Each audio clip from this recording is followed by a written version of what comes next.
again or no?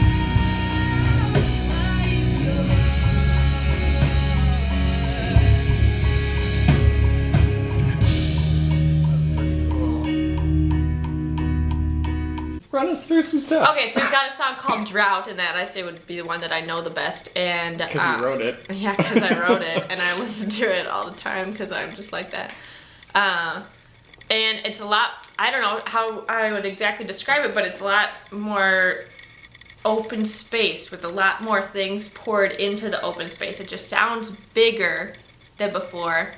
And there are a lot of little parts, like little bells and little extra drum things that we wouldn't have added before. Well, yeah, Drought kind of sounds like a drought. Yeah. It just sounds like well, I guess it more sounds like the rain after a drought.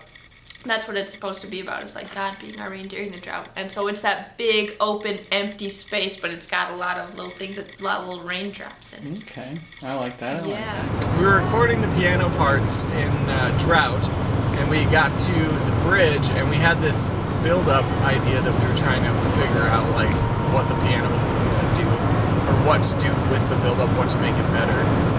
As we were, like, toying around with ideas, Matt Patrick very suddenly goes, Drew. He turns to me, I was sitting right next to him, he goes, Drew, as soon as you hear me say hit the button, I want you to press this button, and no, you don't get a producer credit on the album for that.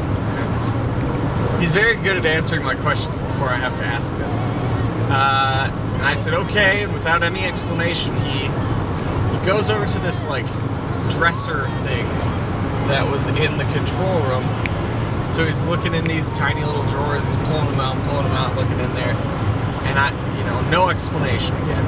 And pulls out this very, DIY looking drumstick coat hanger shirt malady type thing that he definitely, I'm pretty sure, made.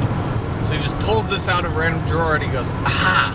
And then runs off out of sight towards the piano room. And I don't hear him for a couple of minutes. And suddenly I hear over the speakers, hit the button. So I press the button. It starts recording from the bridge.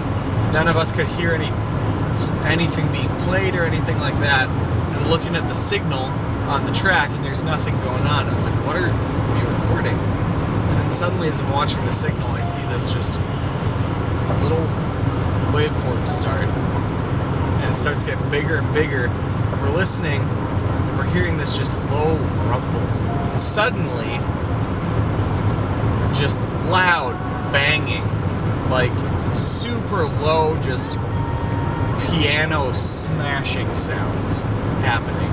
Like it sounded like someone was beating the snot out of that piano. He comes back in after that, doesn't say a word, sits down at the computer, starts just messing with stuff, doing his wizard stuff, and it sounds like thunder in the background of the song, leading up to a moment of silence, and then just a pitchless explosion. It was incredible. We asked him what he did, and he had jumped inside, so he took the mallet, ran in where he has a grand piano in the piano room, jumped inside the piano. I only envision it as his torso in the piano with his legs like suspended outside of it, and he just started smacking the inside of the piano with this mallet, and it was great effects. He's an idea man, and he does really cool things.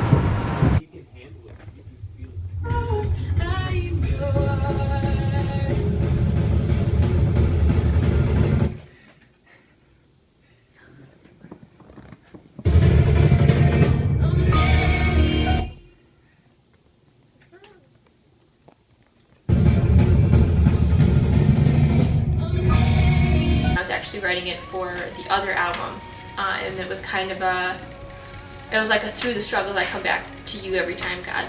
And so how I had originally written it, and some of the verses it still kept in, is I wrote a verse for each of the 5 members of the band and what, from my point of view, they were struggling with at the time. Coming back to the chorus, I'm losing myself now, but I am yours. When I'm damaged from the drought, I am yours. To remind myself and everybody else that we are giving it back to God all the time. That one stuck out the most to me because I only was like the main writer for a couple songs on this album, and so there were just a couple songs that I poured my whole self into. And that one, because it was the longest that I was working on, it was about personal stories at the same time as a love relationship with God.